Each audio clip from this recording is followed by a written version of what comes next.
Hi, welcome to a new video. In this video, we're going to learn and practice English with the complete story of The Man Who Escaped. The story is about a man who is in prison for something he didn't do. So he escapes from prison and goes in search of the culprits.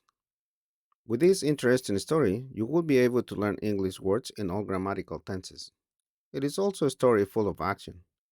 I hope you like it, and above all, that it helps you in your English learning. And without further ado, I leave you with the video. Edward Coke used to be an army officer, but he is in prison now. Every day is exactly the same for him. It is winter now and Coke and all the other men get up at 6, when it is still cold and dark. They have breakfast at 6:30. Work begins at 7:30. Some of the men work in the prison factory, where they make mailbags, but Coke often works in the fields outside. The men have lunch at 12. Lunch lasts an hour and then the men go back to work again. Dinner is at 6. Coke usually goes to the prison library after dinner, and reads until 9:30. The lights go out at 10. The day is long, hard, and boring and every man has a lot of time to think. They usually think about why they are there. Coke does. He always thinks about two men. One of the men is called Eric Masters. He used to be an army officer, just like Coke. Coke knows that Masters has a lot of money now. The second man's name is Hugo. That is all Coke knows about him. Masters knows where and who Hugo is, but Coke doesn't. Every night Coke lies in bed and thinks about Eric Masters and Hugo. There is another thing he thinks about too. Escaping. He wants to escape and find Masters, and then the other man. Coke is in prison for something he did not do. It is 6 o'clock on a very cold winter evening. All over England, people are sitting down in their living rooms and are watching the news on television or are listening to it on the radio. There is one very important news this evening. It is this. In the west of England this evening, hundreds of police officers are looking for a man who escaped from Princeville prison early this morning. The man's name is Edward Coke. He is 30 years old, 6 feet tall, and has black hair and blue eyes. He is wearing a dark blue prison uniform. The police do not think he can stay free very long. It is only a few degrees above zero and it is snowing. The radio is on, in an expensive pub in Soho in the center of London. Most of the people there are not very interested in the news program, but one man is. His name is Eric Masters. He is about 45 and is wearing very expensive clothes. He is looking very afraid of something. There is another man standing next to him at the bar. Masters is asking him a question. Did they say the man's name was Coke? Yes, that's right. Coke. Edward Coke. Why? Do you know him? Pardon? Do you know him? No. No, I don't know him. I just wanted to know the man's name, that's all. In another part of London, a young detective is standing in the office of his chief at Scotland Yard. The young detective's name is Richard Baxter. You knew Coke, didn't you, Baxter? Yes, sir. I arrested him 4 years ago. Baxter's chief is nodding his head. Yes, I know that, Baxter. That's why I'm giving you this order now. Find Coke again. You must find him immediately.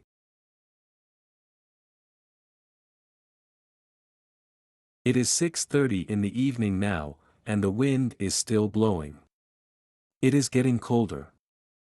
About 10 miles away from Princeville prison, a man is hiding in a field. The wind is cutting through his thin prison uniform like a knife. A dog is barking somewhere in the distance. Is it a police dog perhaps? The man in the field does not know. There is only one idea in his mind at the moment: he must find food and some warm clothes. But where? 200 miles away, in London, Baxter's train is standing at platform 9 in Paddington Station. Baxter is sitting in a comfortable compartment. There is another man opposite him. Baxter does not know the man, but he can see he wants to talk. The man is holding a newspaper in his hands. "I saw someone escape from Princeville prison this morning." "Oh, really?" "Yes. Would you like to read about it?" "It's all here in the paper." "No, thank you. The train is leaving the station now."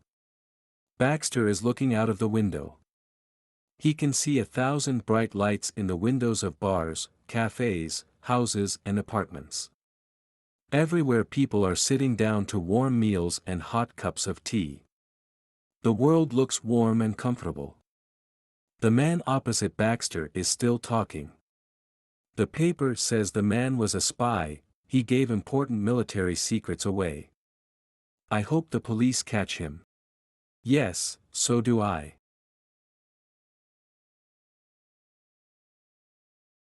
Baxter got on the train at 5 o'clock. An hour later, at 6, he was asleep in the warm train compartment. Coke was still in his hiding place in a field, 100 miles away. The winter evening got darker and colder. The wind cut through Coke's thin uniform like a knife. Coke was hungry and tired, and his arms and legs were so cold that he could hardly feel them. He knew he had to find food, warm clothing, and a warm place somewhere. "I have to make a move. I can't just stay in this field and freeze to death," he thought. Coke got up and began to walk. "Where am I? Which direction am I walking in? Am I going back towards the prison?" he asked himself. A few minutes later, the moon came out and Coke could see better. He stopped and looked around. Suddenly, he saw a small light, not far away. What can it be? It can't be a car. It isn't moving. It must be a house, he said to himself, and began to walk towards it. The light got larger. It was a house. He could see the form of the roof in the darkness. 10 minutes later, he was outside the house. He stopped and listened. Strange, he thought. I can't hear anything, not even a radio or a television, but there must be someone in there, there's a light on. Just at that moment, a thought struck him. This is probably the only house around for miles. The police know I'm probably around here somewhere, and if they're anywhere, they're in that house, waiting for me. Coke did not move. The wind became colder. His feet and hands felt like ice in the snow. I have to take the chance. I have to. This is the only place I can find warm clothes and food, he thought.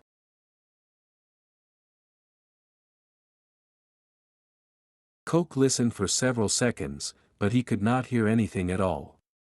And yet there was smoke coming from the chimney, and there was a light on in the front room. Why is it so quiet? Is it a trap? Is the police waiting for me in there? He asked himself. He went to the front door and pushed it. To his surprise, it was open. He went in, very quietly. In the front room there was a fire burning in the fireplace. The room was clean, small and very warm. There was very little furniture in it, only a couch and a table in front of the fire and 2 old-fashioned chairs. There were also some photographs, on the shelf above the fire. They were yellow and old. One of them was of a young man in a World War I uniform. There were also a few of the same young man and also a woman in old-fashioned wedding clothes. Suddenly Coke froze. There was someone else in the room. He knew it. He could feel it. He turned around quickly and, at the same time, put his hand in his pocket. There was a small knife there. He saw an old woman. She had a covered dish in her hands and there was a delicious smell of meat and vegetables coming from it. She did not look afraid. She did not even look surprised. "I'm sorry," she said, and put the dish down on the table. Coke could hardly believe his ears. Here he was, a stranger in her house, and yet she said she was sorry. "I'm sorry," she said again. "I didn't hear you. Did you knock? I'm deaf, you see." She pointed to her ear, shook her head and said, "Deaf," a second time. "People often come to the door and knock, but I don't hear them. I'm glad you came in." Coke stared at her for a second and then finally found his voice. I'm sorry. I just stepped in." He looked down at his clothes. His prison uniform was so dirty that it was impossible to tell what kind of uniform it was. Then he suddenly had an idea. "I'm a mechanic from a garage in town. I came to repair a truck somewhere out here, but the road was icy. I had an accident. I fell off my motorcycle." He had to say this several times before she finally understood him. When she did, she gave him some hot water and soap, and afterward some food. The only thing he needed now was a change of clothes.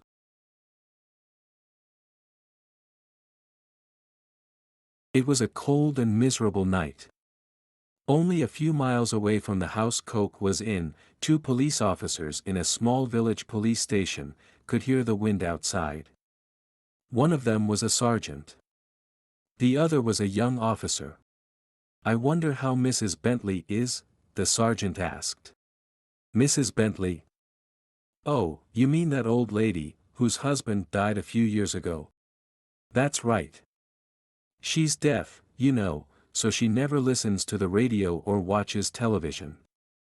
In fact, she doesn't even read the papers." "Oh," the young police officer said. He wondered why the sergeant wanted to tell him all this. Then he found out. "Why don't you go out to her place and see if she's all right?" "Who? Me? On a night like this?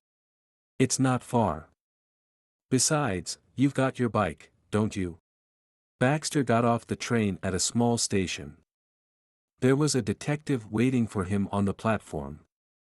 He shook Baxter's hand. "My name's Halls, Tom Halls. Scotland Yard called us and told us to meet you here. There's a car waiting." Baxter wasted very little time on social formalities. "Coke escaped more than 24 hours ago. I want to catch him before another 24 hours are up." Halls looked at Baxter for a few seconds before he answered.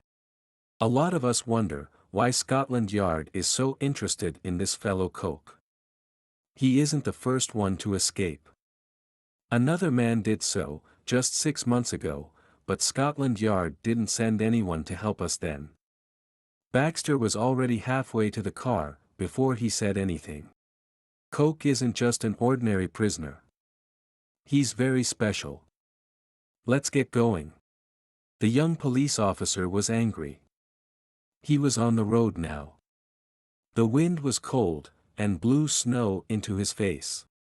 "That stupid sergeant," he thought. "We must be one of the last stations in England that still uses bikes, and he sends me out on one, on a night like this." He had to get off the bike and push it up a hill. It was the last hill between the station and the old lady's house.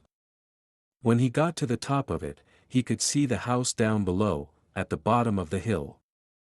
Just as he looked down at it, he saw a light go on in one of the rooms upstairs. "Stupid. That's what it is, sending me out on a night like this," the police officer said again. Then he got on his bike, and began to go down the hill, very fast towards the house.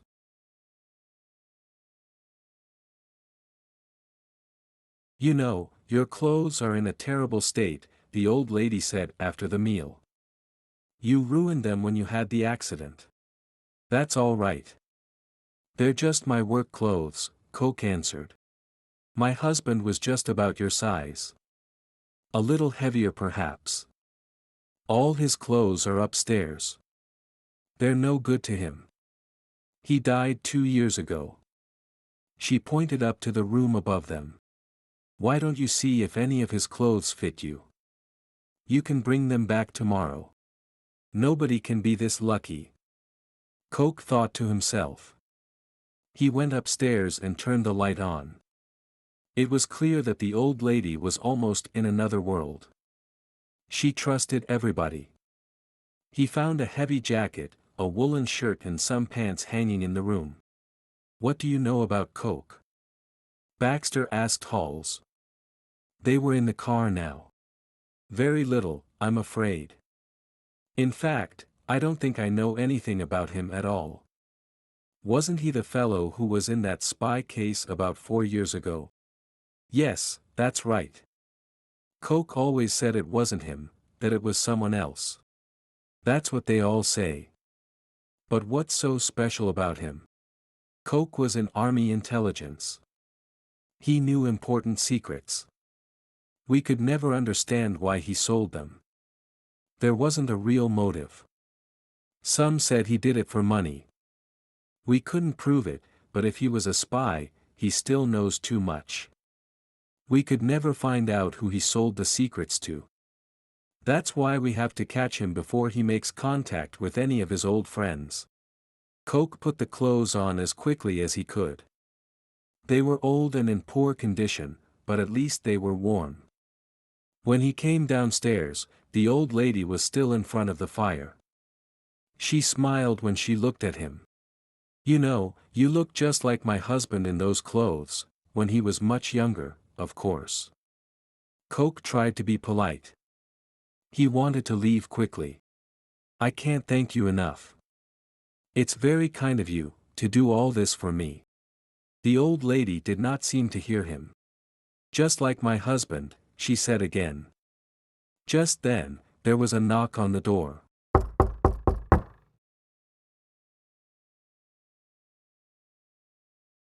The deaf old lady did not hear the knock, but Coke did.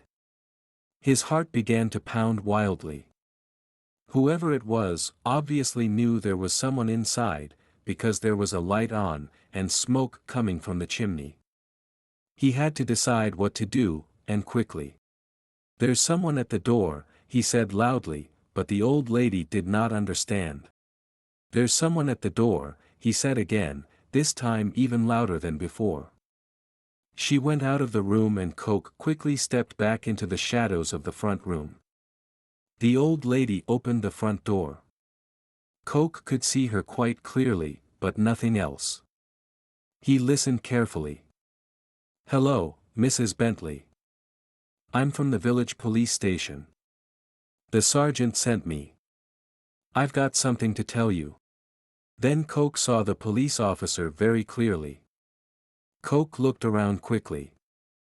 There was a chimney poker in the fireplace. He almost went to get it, and then stopped.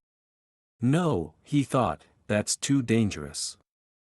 They already think I'm a spy. Whatever I have to do I can do just as well with my fists. He stepped back and waited. The old lady and the police officer came through the door into the living room.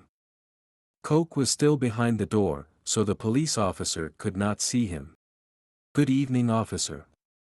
Can I help you? Coke said very loudly and clearly. The police officer turned around and looked at Coke. He was very surprised. Then, Coke hit him as hard as he could in the stomach, and he fell to the floor heavily. The old lady screamed. The police officer tried to get up, but fell back weakly. Coke ran out of the room. The phone rang, about 5 minutes later at the local police headquarters. Halls answered it. What?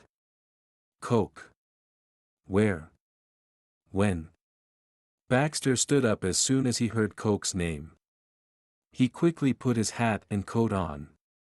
Halls listened carefully to the voice on the other end, and quickly made a few notes. Then he put the phone down and turned to Baxter. Well, we know where Coke is now. A police officer almost caught him only 5 minutes ago. What do you mean, he almost caught him? Did he catch him or didn't he? No, he got away. He stole the police officer's bike.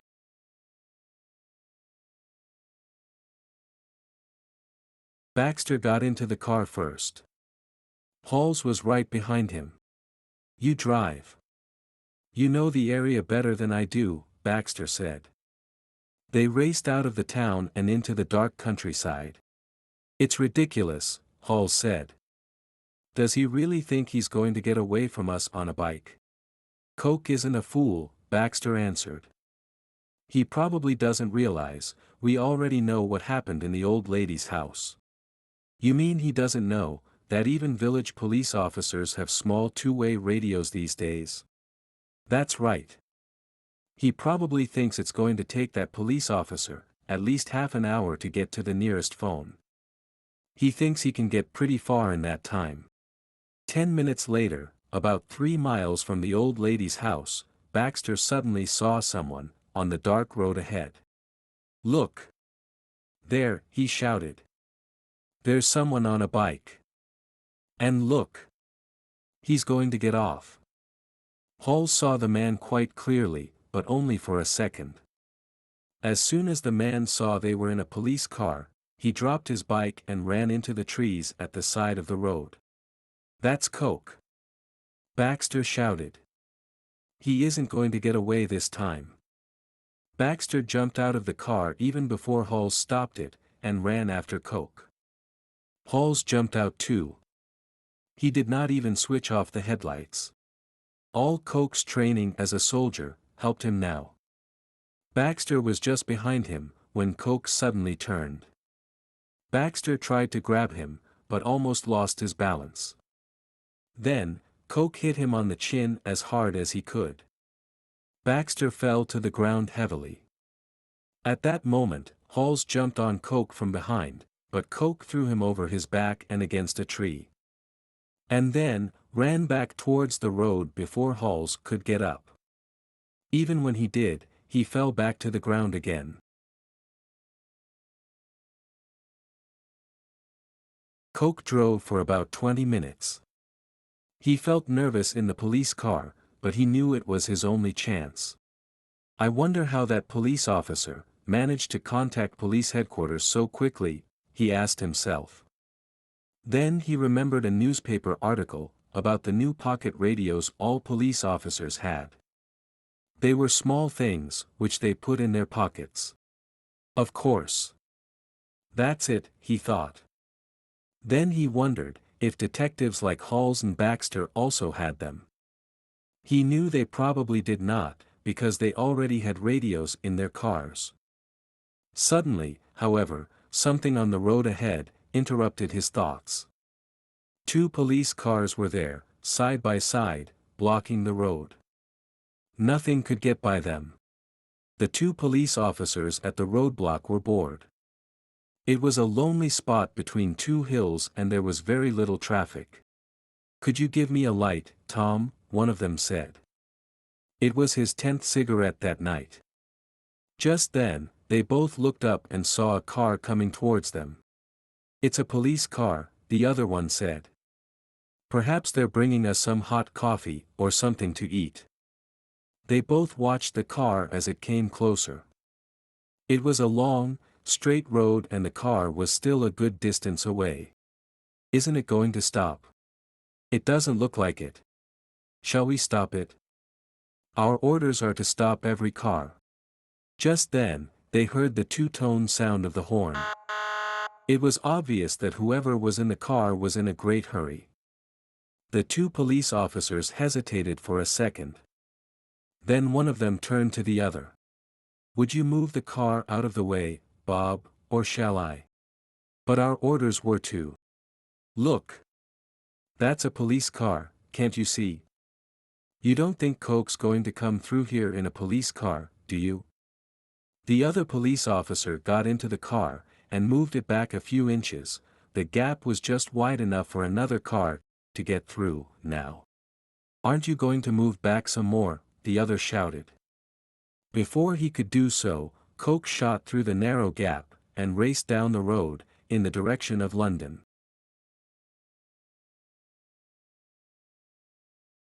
How much farther is it to the nearest village?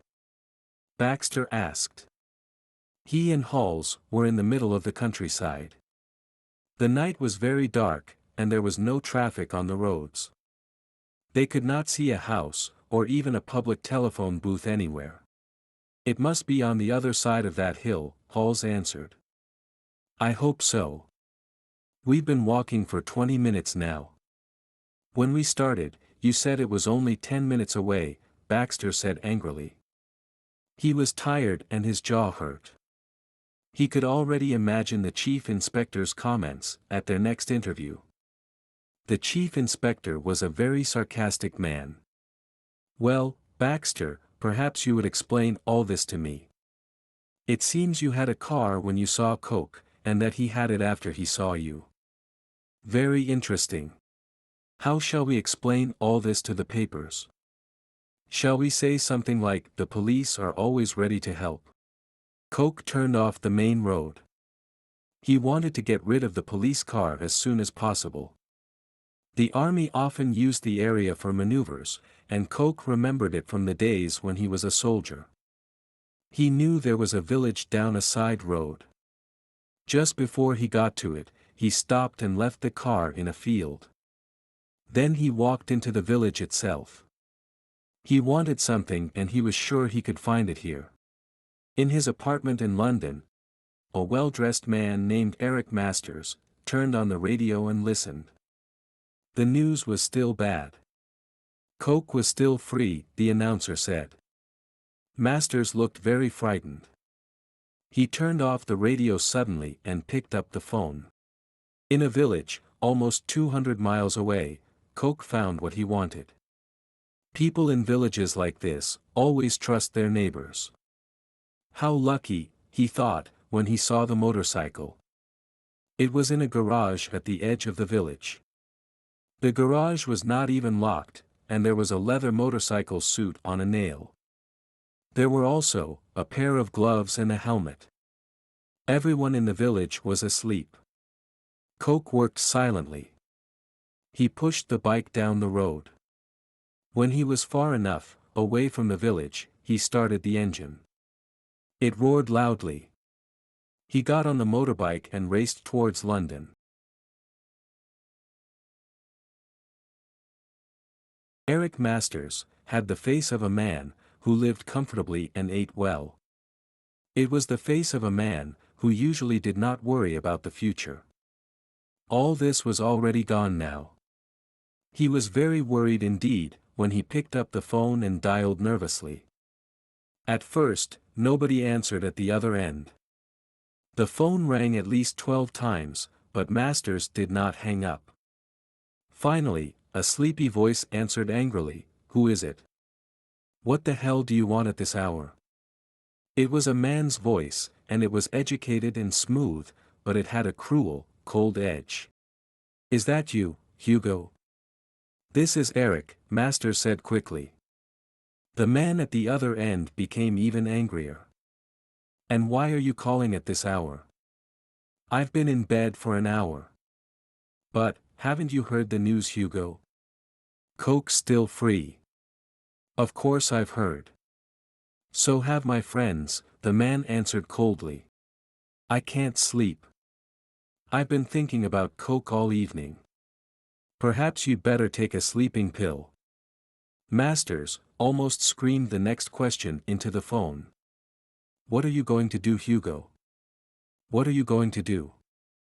The man at the other end answered just as coldly and as calmly as before. "Do? We're going to kill Coke.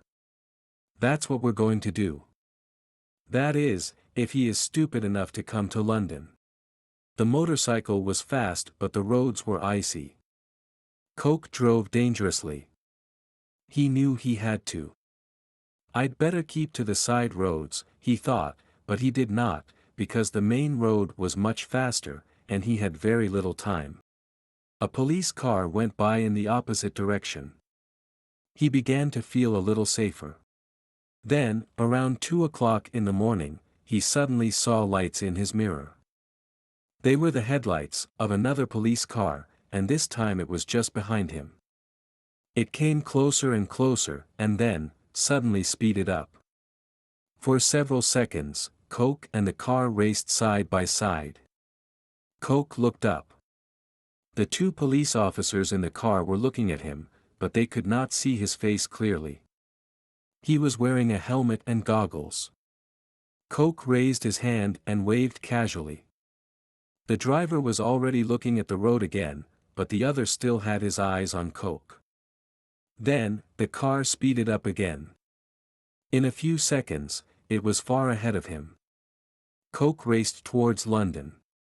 He knew exactly where he wanted to go. Coke reached London just before 6. The huge city was just beginning to wake up, but the streets were still dark. He drove to a block of small apartments, not far from the river in the southeast. There was a light on, in one of the ground floor apartments. It was shining in the kitchen. He went to the window and tapped softly. He was still standing at the window, when the back door opened. When he looked up, a woman was standing there. He hesitated when he saw her, and almost went back into the shadows again, but she looked at him calmly. "Come in, Ted. I've been expecting you," she said very softly. He walked towards her, and stood in the open doorway. "I haven't got any right to ask for your help," he said after a pause. "But there's nobody else you can go to, is there?" "You'd better come in," she answered calmly. Baxter caught a very early train to London. When he got to Scotland Yard, the chief inspector was waiting for him. When Baxter went into his office, he was sitting at his desk, and looking at a photograph. The inspector looked at Baxter quickly, then back at the photo. "Perhaps it was a good thing you didn't catch Coke after all," he said suddenly. Baxter stared at him in surprise. "What do you mean, sir? I don't understand. I have a picture here, of a man who knew Coke in the army. He was also a witness at Coke's trial. I've been interested in the man, for some time now. Perhaps, we'll be able to find out more about him, now that Coke's free," the inspector said, and gave Baxter the photograph. "This is the man. Watch him. Follow him everywhere." Baxter looked at the man in the photo carefully. It was Eric Masters. "You really shouldn't help me, Kate. It's against the law," Coke said. He and the young woman were sitting in her kitchen. He was eating breakfast hungrily. Kate did not say anything. "I mean, everybody thinks I'm a spy," he went on. "But I don't think so," she finally said. Coke finished his breakfast silently. Then he said, "You were the only person who ever believed I was innocent. That's why I came to you. Who else will help me?" "Help you to do what, Ted?" Kate asked.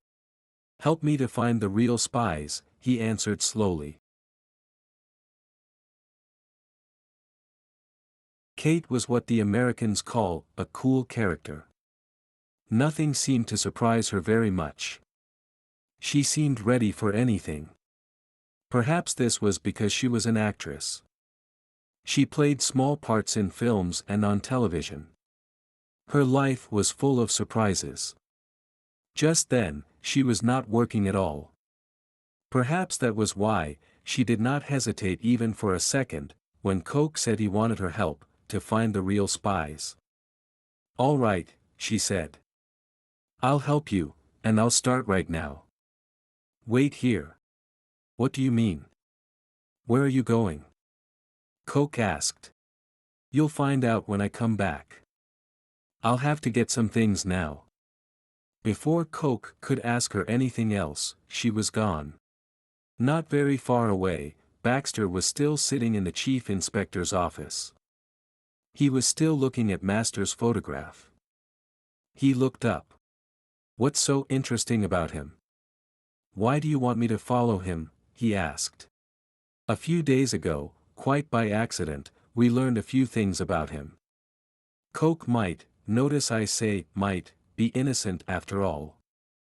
It's only a possibility. We want to see what Masters does, if Coke contacts him, the chief inspector answered. Baxter was even more surprised now. I don't understand, sir. What do you think Masters might do? He said. Masters might try to kill him if he's really afraid of him. But surely that's dangerous, sir. I mean, if Coke is innocent. Masters might kill him, and if he isn't innocent, we're letting him go free. After all, Coke might kill Masters, or someone else. The chief inspector looked very serious. That's a chance we'll have to take, he said. Time passed very slowly for Coke that morning and afternoon. He slept a bit, but then got up, and walked around the apartment nervously. It was evening before Kate came back. The winter sun was just setting, when she came through the door. She was carrying a large box, and a lot of other things. Where have you been? You've been gone for hours, he said. Yes, I've been busy. Here. Try these things on, she answered. She unwrapped the box quickly and showed him a suit, a pair of shoes and a shirt. There was also a coat with an expensive fur collar, the sort millionaires wear in films. Coke put the clothes on, unwillingly. I'll have to change my appearance more than this, he said. Of course you will, she answered. And I've got just the things you'll need.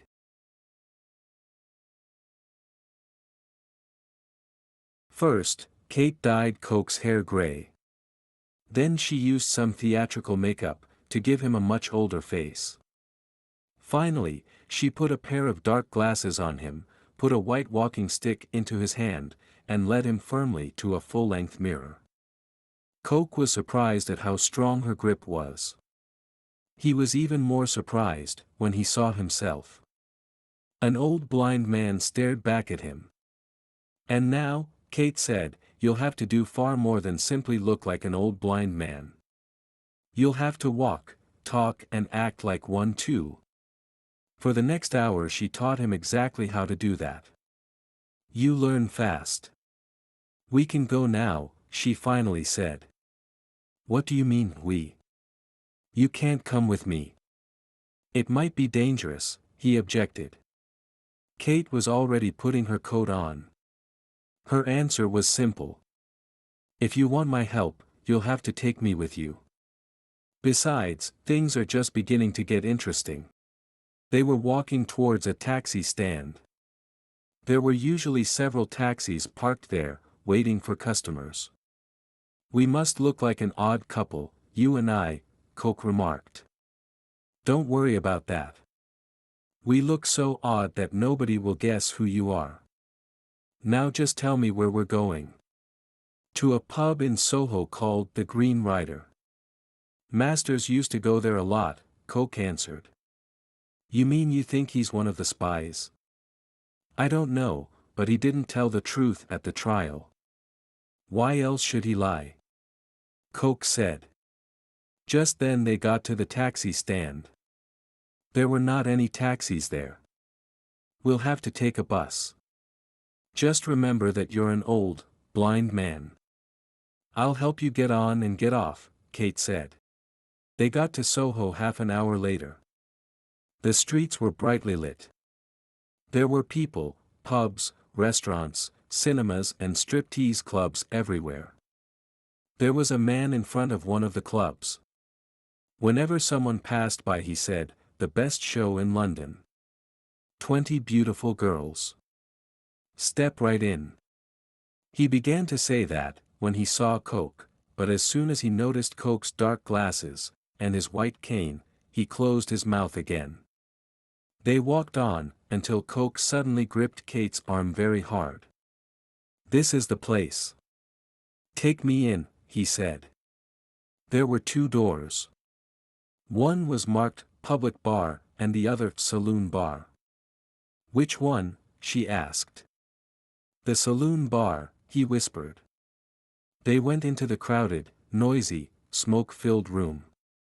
Several people stared at them curiously when they came in.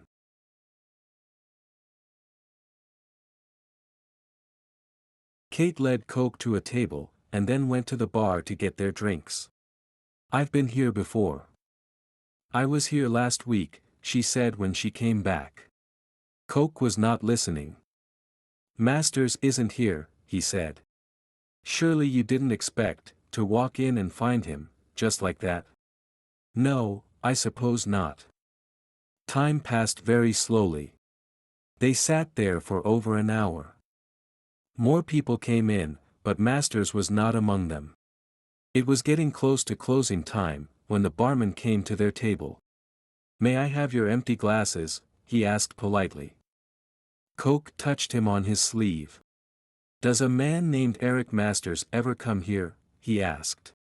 He did not notice the man standing at the bar, who stared at him in the mirror when he mentioned Masters' name. The barman thought for a second. There's a man named Eric, who comes in here a lot. He's a military type. Is that who you're referring to? He asked. Coke tried to sound casual, when he asked his next question. Has he been here today? The barman nodded. Yes, he answered. He was here this afternoon. I don't suppose you know where I can find him now? Coke asked. I'm afraid not. All I know about him is that he has an antique shop somewhere near Red Lion Square, he answered. Wasn't that a bit dangerous? Kate asked after the barman left. Yes, it was. But I don't have much time. I've got to find Masters before the police find me, he answered. I still don't understand why you can't simply find his address in the telephone book. I've already looked. I went through the phone book in your apartment. Masters might have a phone, but his number isn't there. The barman was shouting, "Last orders please," when Coke and Kate left. Kate led him through the crowded bright streets. Most of the bars were closing. It was 11 o'clock, but the clubs and restaurants were still busy. When they got to Shaftesbury Avenue, Kate called a taxi. Neither she nor Coke noticed the man, who was so close behind them in the crowd, that he heard Kate say, "Red Lion Square please," to the driver. They did not see him get into a cab and follow them, either. Would you mind driving round the square once? Kate asked the driver. Red Lion Square was deserted. There were a number of dark side streets around it. It's obviously not on the square itself, Coke said. They got out of the taxi, paid the driver and started exploring. There were antique shops on several of the side streets, but they all either had names like Connoisseur's Corner, which told them nothing about who owned the shop, or other names like Richards and Harvey Keene. Masters' name was not among them. Half an hour later they were still looking. Kate kept glancing over her shoulder. She had the uncomfortable feeling that someone was following them, but she could not see anybody. I don't like wandering around the dark streets at this hour, she said. Someone's bound to notice us, she went on. I don't like doing it either, but what else can we do? We can't stop looking now. It might be our last chance, Coke answered. Suddenly, something in the window of a shop across the road caught his eye. The street was very dark, but the thing gleamed. It reflected the light of a passing car. They crossed the street. The thing was an old military saber, and it was in a window marked "Antique Weapons and Military Antiques." There were old pistols, helmets and other swords in the window. Coke became excited. This must be it, he said. Kate lit a match so that they could see a bit better. There was no name on the window, but there was a phone number on the door. Coke wrote it down. It was around midnight, when the phone rang in Eric Masters' apartment. The voice on the other end was hard and cold. "This is Hugo," it said. Why didn't you come to the Green Rider? I'm sorry, Hugo. I don't enjoy going there anymore. Not since Coke escaped. I thought it might be dangerous. Masters was nervous. He became even more so when he heard what Hugo had to say. There was an old blind man in the pub. He had a young woman with him. He asked about you, and then went to your shop. Masters blinked in surprise. His voice cracked slightly. But I don't know anybody like that. What did they want? How do I know, you fool? Just watch out for them. That's all Hugo said furiously, and hung up. Masters slept very badly that night.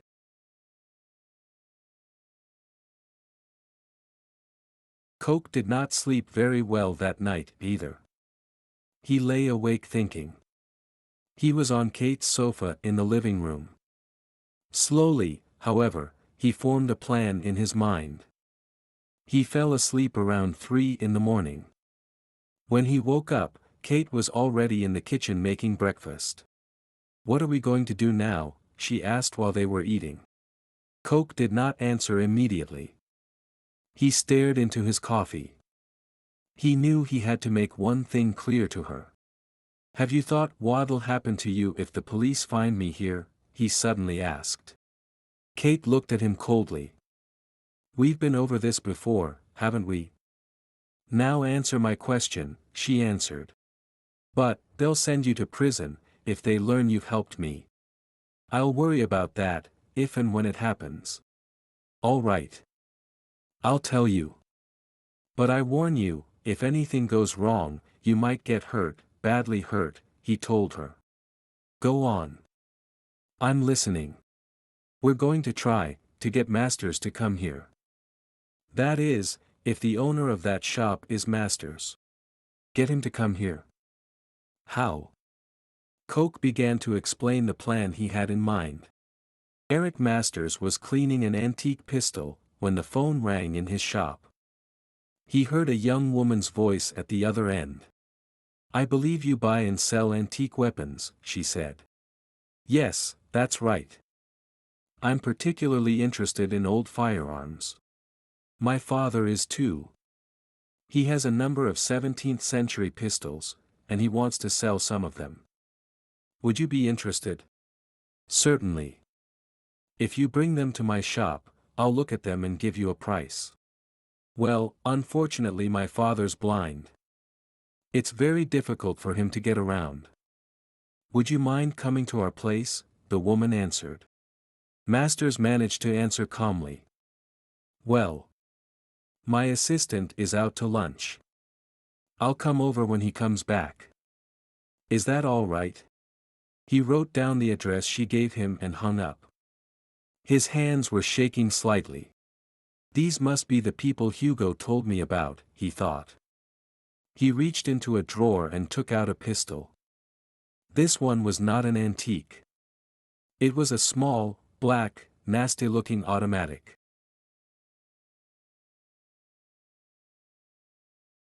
Masters called Hugo just before he left his shop. "You told me about an old blind man and a woman. Well, they've just called. They want me to go to their place and look at some antique pistols," he said nervously. "Well, what do you want me to do about it?" Hugo asked sarcastically. "You have a gun, don't you? There isn't much an old blind man and a woman can do to you," he added. Masters could not understand why Hugo was so casual about it. He got into his white Jaguar and drove off. "Perhaps the old man really does want me to look at his pistols," he thought. He patted the gun in his pocket. It made him feel safer. He felt even safer when Kate opened the door. She was slim, almost delicate looking. "Good afternoon," he said. "I'm Eric Masters. You called my shop earlier." She smiled. "I hope I haven't put you in any trouble. However, I'm sure you'll decide, we haven't made you come all this way for nothing," she said pleasantly, and led him into the living room. Masters glanced suspiciously at the old, blind man sitting on the sofa. At first he seemed harmless enough, but there was something familiar about the man's face that made Masters look more carefully at him. "I'll go and get the pistols," Kate said. Masters stayed where he was, where he could see everything, and where nobody could come in behind him. The old, blind man did not move. He simply sat there, his hands crossed over his white cane, his eyes behind the dark glasses staring blindly in front of him. "Are you a collector too?" Masters asked. The old man simply nodded. The woman came out of the bedroom with a large black case. "They're all in here," she said. "If you come over here, to the table, we can look at them. My father doesn't really want anyone else to have them, but I'm afraid we have no choice. It's a question of money." Masters kept his eyes fastened on the old man's face as he walked towards the table. He was halfway there, when the old man raised his face slightly. The sudden movement made Masters stop. The more he looked at that face, the more suspicious he became. Suddenly it dawned on him. He stared at both of them. They were both waiting expectantly, for him to come closer. It was the old man's nose and lips that made Masters think of coke. He reached for his gun.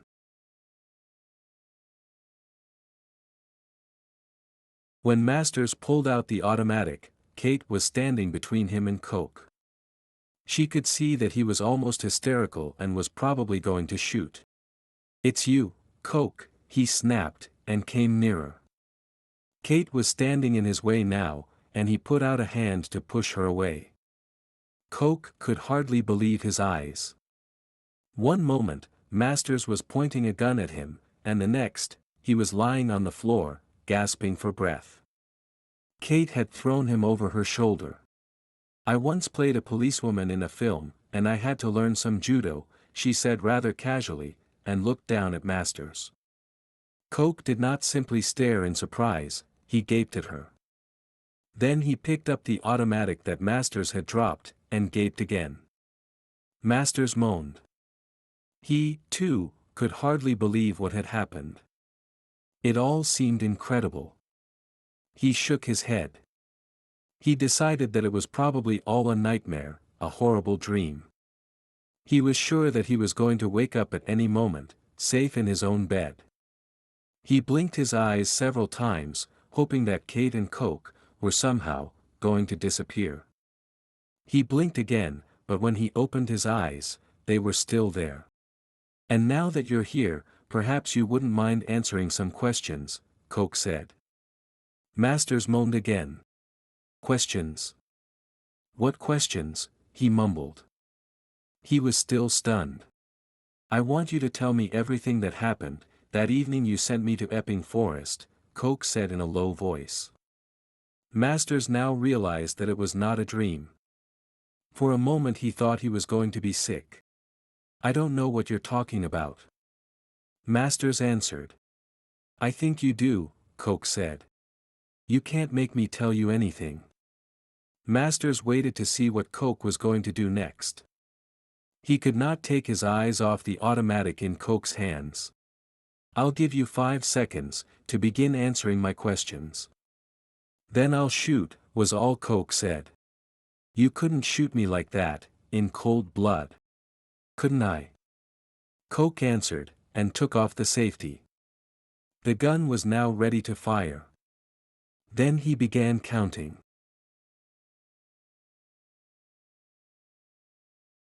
"But I know nothing," Masters protested. Coke had already raised the gun, and simply said, 1. Masters said nothing. 2. Coke brought the gun closer. "You can't scare me," Masters shouted. 3. Masters saw that Coke had already taken aim. "How can I tell you something I don't know?" Masters asked. 4. Masters watched Coke's finger begin to press the trigger. All right, I'll tell you anything you want, but for God's sake, put that gun down," Masters said. Coke's mind went back to the time, 5 years earlier, when both, he and Masters had been officers, in the same Army intelligence unit. Masters had been Coke's superior. Several important military secrets had disappeared, and they were both, trying to find out who had taken them. One evening, Coke had gone, on Masters' orders, to a lonely place in Epping Forest. Masters had told him he would meet a possible informer there. While he was waiting, 3 men grabbed him from behind. They had poured whiskey all over him, and down his throat, and then hit him over the head. When he came to, he was back in his car, but it had crashed into a tree. The police had already arrived. It appeared that Coke had gotten drunk and lost control of his car. The police had found several files, marked top secret, in his car. Coke swore he had never seen them before. The police also found Coke had apparently deposited more than £2,000 in his bank account a few weeks before. Coke didn't know anything about the money. The bank said the checks had arrived by post, drawn on a Swiss bank, with Coke's countersignature. Nobody believed Coke's story. It appeared he had sold secrets for money, and was going to do so again the night he had crashed. Masters denied he had ever told Coke to go to Epping Forest. This is what Coke wanted to ask questions about now.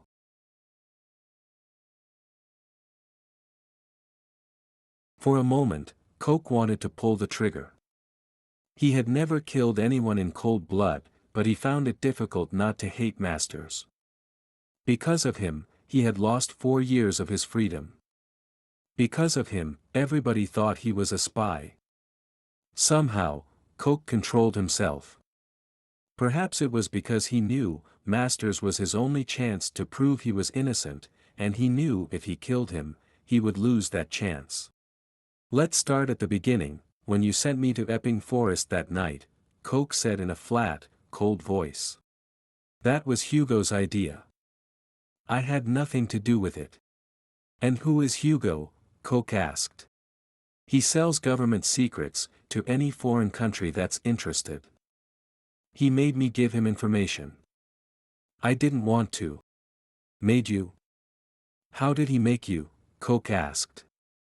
Masters stared down at the floor for several seconds, before he answered.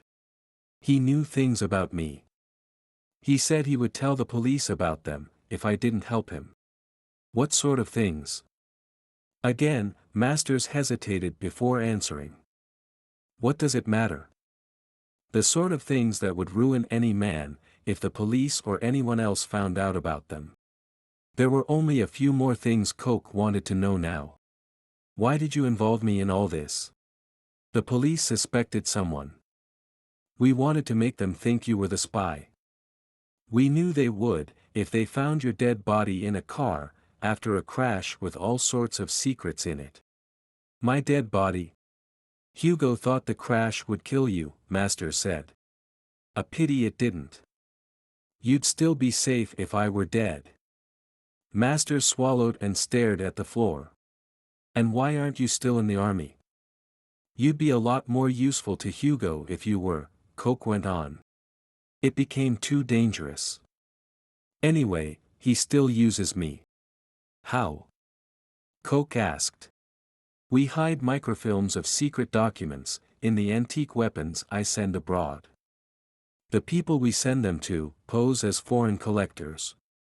Coke had one last question. It was the most important. Where's Hugo now? Take me to him.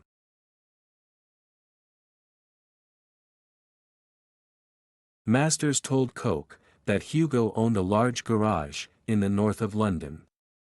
Cars that had been damaged were taken there to be repaired. It was also where the secret documents Hugo sold were kept before they were microfilmed and sent abroad. They got into Masters' white Jaguar and drove there. Coke sat in front with Masters. Kate sat behind. It was almost evening when they got to the garage. It was at the end of a street, and was surrounded by shops and small houses. They parked at the end of the street. People were beginning to close their shops and go home. The garage stayed open until 6. Coke sat and watched the lights go off. When the last one had been turned off, and the garage was completely dark, Coke turned to Masters again. "Now tell me exactly where the documents are kept, before they're sent off," he said. At first Masters did not answer. He had become a little braver again. Coke pressed the gun into his stomach. "Because of you, I've been kept in prison for 4 years. Because of you, my life has been ruined. I'll kill you here and now if you don't answer." Masters looked at the gun and went pale. "They're kept in Hugo's office, in an ordinary file in his desk," he answered. "And the microfilms?" Coke asked. "They're kept there too. Do you know if any documents have been sent off recently?" "Some were sent last week." "I know. I sent them myself," Masters said. "And will there be any there now, waiting to be sent off?" Again, Masters hesitated. Coke pressed the gun, even harder into his stomach. "I don't know. There might be. Hugo told me he was going to give me some soon," he said. Coke gave Kate the gun. She was still sitting behind Masters. "Keep him here until I get back," he said. "But what are you going to do?" she asked. "Break into that garage if I can. Perhaps I can find proof that Hugo sells these things. If I do, I'll phone the police. But what if you don't? What if you're seen and caught, before you can find anything at all?" Kate asked. But Coke had already started walking towards the dark garage. In the dark winter evening, it looked very much like a prison.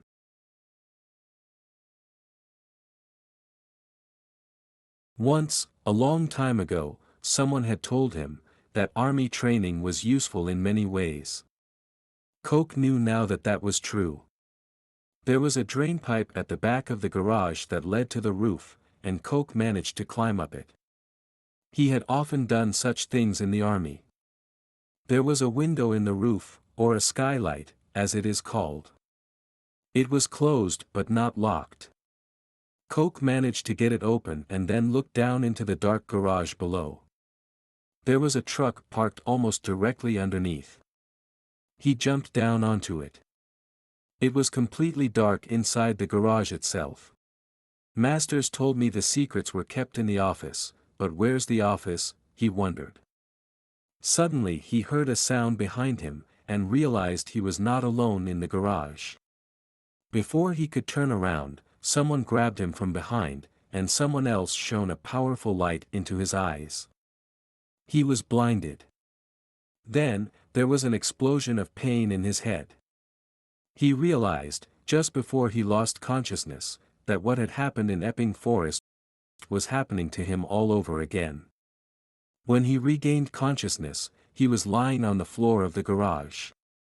It was at least an hour later. He heard loud voices.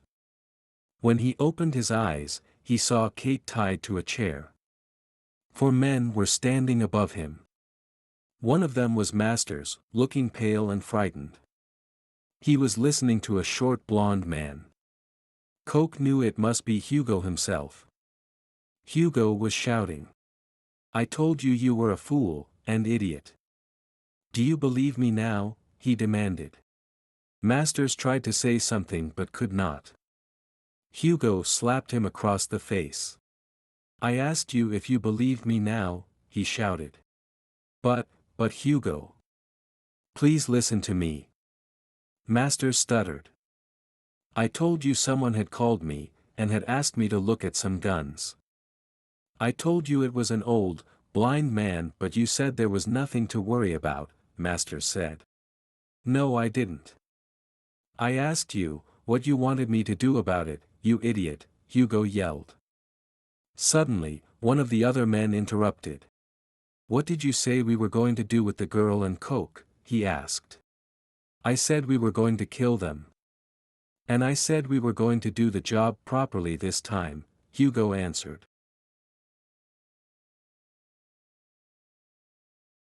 Hugo saw that Coke had regained consciousness. Coke tried to get up but his hands were tied. His head hurt terribly. Hugo looked at him like a shark inspecting his dinner. "We would never have become suspicious if you hadn't used Master's white Jaguar," he said. "When we saw it, parked halfway up the road, we decided to wait and see what would happen. Then, after we got you, we went out and got your girlfriend," he continued. Coke knew he would never have made such a stupid mistake if he had not been so tired. He had not slept properly for days. He looked at Kate. "I'd never have got you into all this if I hadn't asked you for help," he said to her. He was trapped. It seemed there was nothing he could do, and nobody who could help him. Hugo took out a revolver. "You'd never have bothered us again if I'd used this 4 years ago," he said. He came closer to Coke and aimed the revolver carefully at his head. Suddenly, there was a terrific crash as 3 police officers broke down the side door of the garage. Hugo turned around and gaped. "No, Hugo, look up here." A voice roared from the skylight above. Suddenly, everybody stopped. Nobody made a move. Then, Baxter dropped through the skylight, which was still open, and onto the truck, and finally to the ground. 3 more police officers followed him. Baxter walked over to Hugo. "Your revolver please," he said simply. "I was only protecting my property," Hugo answered. "This man broke in, that girl helped him. Send him back to prison." Baxter listened and smiled. "Certainly, but only after you've given me that revolver," he replied. Hugo handed it to him, silently. The police officers around Baxter and at the door suddenly moved forward and arrested Hugo, Masters, and the other 2 men. "We've followed you everywhere for days, that's why we're here now," Baxter told Masters. Then he turned to Hugo and said, "And I've been up there for half an hour. I've heard everything you've said. Also, I think you'd have called us an hour ago, when Coke first broke in, if you'd only wanted to protect your property." Before Hugo could protest, he and the others were taken away. Baxter helped Coke to his feet. "What we know now already proves you were innocent," he said. Then he untied Coke's hands. Coke was a free man again. And that's it for this video. Thank you for watching. I hope you like it. See you on the next one. Hasta la próxima.